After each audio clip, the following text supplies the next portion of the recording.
সকাল শুভ রাতে এই জীবনে পেয়েছি তোমায়, তুমি আমার,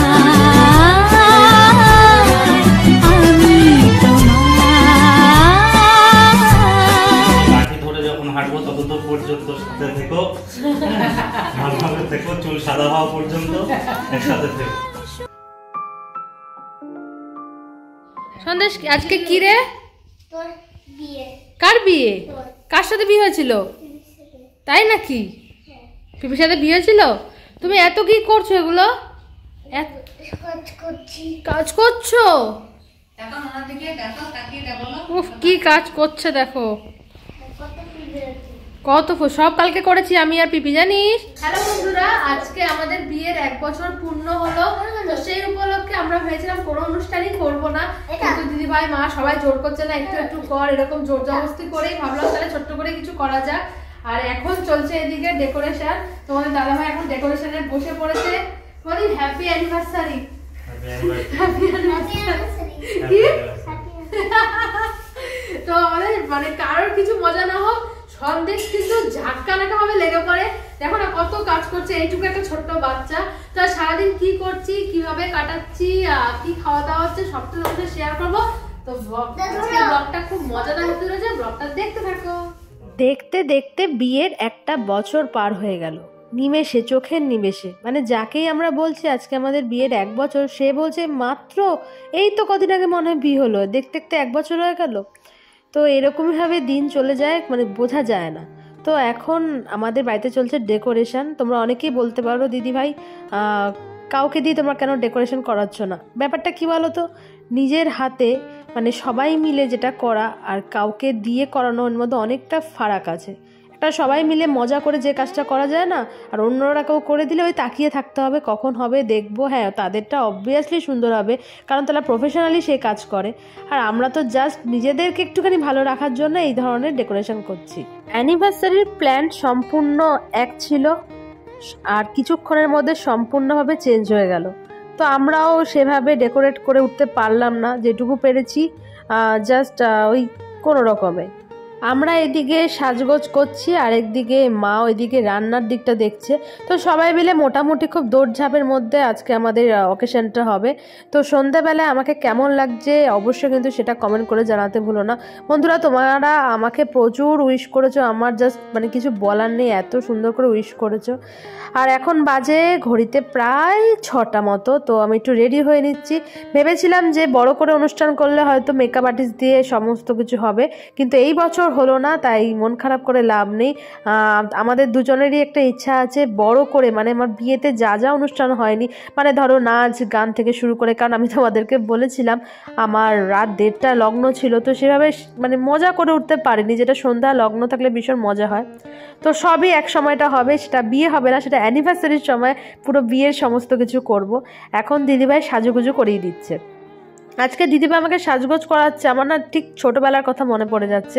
ঠিক এইভাবে জানো না বন্ধুরা, ঠিক এইভাবে দিদিভাই আমাকে মানে রেডি হওয়ার আগে আমাকে আগে সাজিয়ে টাজিয়ে বলতো যা এবার প্যান্ডেলে যা। মানে আমি খুব বলতাম আমাকে তাড়াতাড়ি রেডি কর, আমি খুব তাড়া দিতাম। ও বলতো দাঁড়া তোকে আগে সেজে মানে সাজগোজ করিয়ে দিলে তাহলে আমি একটু নিজে রেডি হতে পারবো। তো সেরকমই মনে হচ্ছে, আমি জাস্ট মুখটা নিজে করে নিয়েছি, আর দিদিভাই শাড়ি টাড়ি গয়নাগাটি পরিয়ে দিচ্ছে। আর এদিকে টুনাও এসেছিলো, শুধু দিদিভাই না টুনাও এদিকে সাহায্য করে দিচ্ছিলো। আর চুলটা আমি দিদিভাইকে বলেছি একটু জাস্ট খোপা করে দে, মানে বেশি জন না তো, নিজেরা একদম ঘরোয়া নিজেরা, তাই অত সাজগোজের কোনো ব্যাপার নেই। আসলে আমাদের এখন একটা কি বলবো, এটা একটা হয়ে গেছে, সুন্দর সাজতে হবে, ছবি তুলতে হবে, এটা একটা নতুন একটা মনে হয় এসে গেছে। তো যাই হোক, এখন দিদিভাই চুল বাঁধাচ্ছে। আর তোমাদের দাদাভাইকে বলেছিলাম বাজার থেকে আমার জন্য একটা চন্দ্রমল্লিকা ফুল নিয়ে আসতে। আমার না ওই গোল ফুলটা বাঁধতে ইচ্ছা করছিল না, যেটা মালা করণ ফুলের হয়। তো আমি বলছিলাম একটা বড় চন্দ্রমল্লিকা নিয়ে আসো, আমার মাথায় হয়ে যাবে। এবার ব্যাপারটা হয়েছে আমাদের দুজনেরই ইচ্ছা ছিল যে মালা কিনবো, কিন্তু জানো না বিয়ের এমন সিজনের সময়, আমারও বিয়ের অ্যানিভার্সারি পড়েছে, অর্ডার দেওয়া ছিল না বলে আমরা মালাটা পাইনি। তো দুর্ভাগ্যক্রমে 2 জায়গায় দোকানে বিভিন্ন জায়গায় ঘোরাঘুরি করা হয়েছে, মালাটা জাস্ট পেলাম না, কিছু করার নেই। তো এই জাস্ট আমার একটা ফাইনাল লুকস। তোমরা বলো অবশ্যই কমেন্ট করে জানিও কেমন লাগছে। তোমাদের কমেন্ট পেলে আমার তো ভীষণ ভালো লাগবে। আর মোটামুটি এখন রেডি হয়ে গেছি, সবাই এসে গেছে। আর বলো ব্যাকগ্রাউন্ডটা কেমন লাগছে, যেটা তোমার দাদাভাই সম্পূর্ণভাবে নিজের হাতে করেছে, টুনি লাইট থেকে শুরু করে সব করেছে। আর এদিকে দিদিভাই এদিকে ফ্রাইড রাইস রান্না করছে, বাকি সব রান্না মা করে ফেলেছে। আর আমি রেডি হওয়ার পর আমার সবসময় একটা স্বভাব আছে আমার মাকে রেডি করা। আর তোমরা জানো আমার মা মানে কি বলবো, আমাকে শুধু খুশি করার জন্য যা যা বলি শুধু সেটাই করতে থাকবে। মানে মা যদি বলি মা হঠাৎ করে নাচ করো, এই রেডি হয়ে চলে আসবে নাচ করতে, মানে কোনো কিছুতে না নেই বা পারবো না এরকম কিছু বলে না, মানে এত উৎসাহ দেয় আমাকে, আমি সেই কাজ করতে বাধ্য হই। মানে যা ভিডিও করতে যখন ভালো লাগে না, এত উৎসাহের জন্য আমি ভাবে এই এত বছরের মা যদি এরকম উৎসাহ দিতে পারে তো আমি কেন অল্প বয়সী মেয়ে হয়ে সেটা করতে পারবো না। তো এই পাপাকে এখন রেডি করছি, পাপা রেডি হয়ে গেছে। এই যে ড্রেসটা দেখছো মার আর বাবার আমার বিয়ের সময় পড়েছিল, কিন্তু আমি বাবা মার সাথে খুব একটা বেশি ছবি তুলতে পারিনি, তাই বললাম যে আজকে তোমরা আমার অ্যানিভার্সারি 1 বছরের মাথায় তোমরা ওই ড্রেসটাই পরো। তোমরা জানো আমার বাবার প্রায় সমস্যা, কিন্তু আস্তে আস্তে একটু বললাম বাবা কষ্ট করে ধুতিটা পরো, তোমার সুন্দর করে ছবি তুলবো, বলার সাথে সাথে ধুতিও পরে নিল। আর আমি এখন গিফট খুলছি, কারণ এই সুন্দর গিফটটা আমার ছোটো কাকিমণি দিয়েছে, তো ভীষণ সুন্দর হয়েছে, তোমরাও দেখো। আবার মাসিকে বলেছি, লেখা মাসি আবার আমাকে টাকা নিয়েছে। আমি বলছি যে লজ্জা লাগে, বড় হয়ে গেছে এখন এই গিফটের ব্যাপারটা ঠিক ভালো লাগে না, কিন্তু কেউ কথা শোনে না, ঠিক সবাই একটা করে গিফট নিয়ে আসবে। আমি অনেক কিছু পেয়েছি, মা আমাকে কানতুল দিয়েছে, দিদিভাই আমাকে ক্যাশ দিয়েছে, ও দিদিভাই আবার গিয়ে যেন কেকও নিয়ে এসছে, সেই ভিডিওটা তোমার সাথে শেয়ার করতে পারলাম না। তো ভীষণ ভীষণ মজা হয়েছে। এখন চলবে ফটোশ্যুট, তোমরা দেখতে থাকো ভিডিওটা, আশা করি তোমার দেখতে ভীষণ ভালো লাগবে। তোমরা এতদিনে সবাই জেনে গেছো আমার আর তোমার দাদা ভাইয়ের সম্পর্কের বয়স 5 বছর হলেও আমাদের বিয়ে কিন্তু ঠিক বিয়ের 5 মাস আগে ঠিক হয়েছিল। দুই বাড়ির আলাপ কথাবার্তার 5 মাসের মধ্যে যে কিভাবে তাড়াতাড়ি দিনটা এসে গেল 26শে জানুয়ারি। আর সবচেয়ে বড় কথা জানো তো, আমি ভেবেছিলাম আমি কখনোই সরস্বতী পুজো আর রং খেলায় বিয়ে করব না, কিন্তু ভাগ্য ঠিক আমার 26শে জানুয়ারি বিয়ের দিন সরস্বতী পূজা পড়েছিল, মানে আমি জাস্ট কোনোদিনও ভুলবো না। আর 26শে জানুয়ারি প্রত্যেক বছর এটা ছুটি থাকবে, তাই তোমার দাদা ভাইয়ের কখনো কোনোদিনও সমস্যা হবে না। ও আরেকটা কথা, আজকে শুধু আমাকে না, আজকে দুজনের অ্যানিভার্সারি, মানে আমার আর তোমার দাদা ভাইকে একসাথে কেমন লাগছে সেটা কিন্তু জানাতে ভুলো না। আমি কিন্তু ভয়েস পরে দিচ্ছি, কেন বলো তো, সেদিন বাড়ির পাশে চলছিল পাড়ার ভাইদের পিকনিক, আর এত জোরে জোরে সব গান বাজছিল, তাই আমার কথা তোমরা খুব শুনতেই পারতে না, তাই আমি পরে ঠিক করলাম ভিডিও শেষে গুছিয়ে সবার সাথে শেয়ার করব। কেকটা কেমন হয়েছে অবশ্যই জানিও, কেকটা দিদিভাই গিফট করেছে। চলো বাকি ভিডিওটা দেখতে থাকো।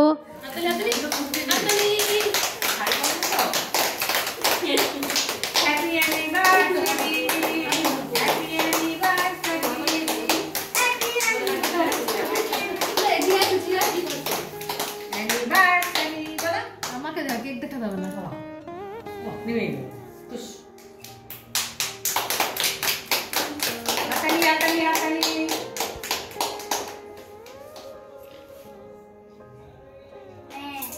দেও আগে রাখা এটা লোক চাই না, ওই লাভটা কর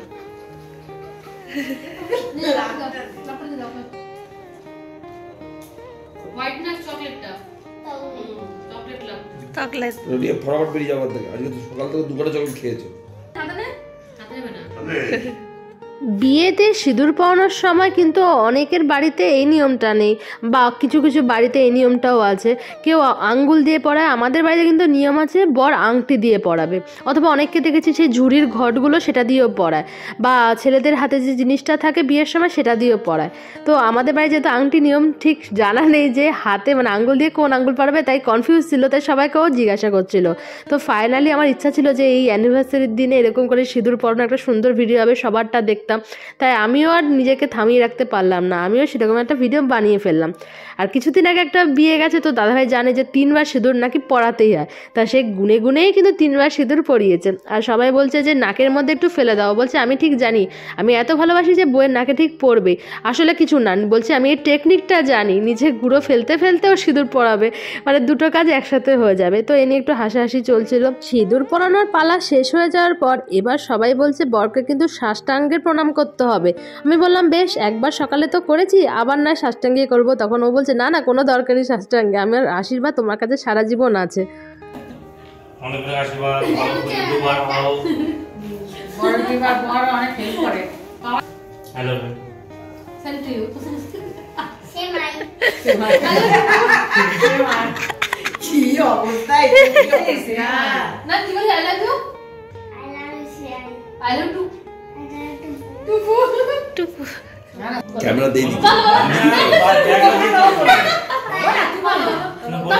বলো বলো আমি ভুলে গেছি আবার। ভুলে গেছো, বলো না। আগে আমাদের অ্যানিভার্সারি ছিল, এটা আমার বিয়ের প্রথম বছর অ্যানিভার্সারি। তো বেশ ভালোই কাটলো, অনেক সবার থেকে অনেক ভালোবাসা পেয়েছি। তোমরা প্রচুর প্রচুর উইশ করে ভরিয়ে দিয়েছো। আর আলাদা করে কাউকে আর মানে থ্যাংক ইউ বলছি না, সবাইকে বলছি অসংখ্য ধন্যবাদ। এভাবে ভালোবাসা দিচ্ছ, ভালোবাসা দিও, এভাবে পাশে থেকো। আর কি শেষ পর্যন্ত লাঠি ধরে যখন হাঁটবো ততদূর পর্যন্ত সাথে থেকো, ভালোভাবে থেকো, চুল সাদা হওয়া পর্যন্ত একসাথে থেকো। তো আজকের মতো ভিডিওটা এখানে শেষ করছি, আর একটু খাওয়া দাওয়া হবে। ভিডিওটা খুব জলদি আমার চ্যানেলে পোস্ট হতে চলেছে, আমার ইউটিউব চ্যানেল প্রিয়স্মিতা ব্লগ অবশ্যই সাবস্ক্রাইব করে দিও। আর যারা ফেসবুক পেজে নেই, ফেসবুক পেজে প্রিয়স্মিতা ব্লগ পেজটাকে অবশ্যই ফলো করে দিও। তো আজকের মতো সবাই টাটা করছি, টাটা টাটা করে দাও, টাটা বলো, বলে টাটা বলে দাও, সবাই টাটা বলে দাও, টাটা বলে দাও, টাটা বলো, বাবা টাটা বলো, নাইস বাবা হাত দাও। কথা দিলাম তোকে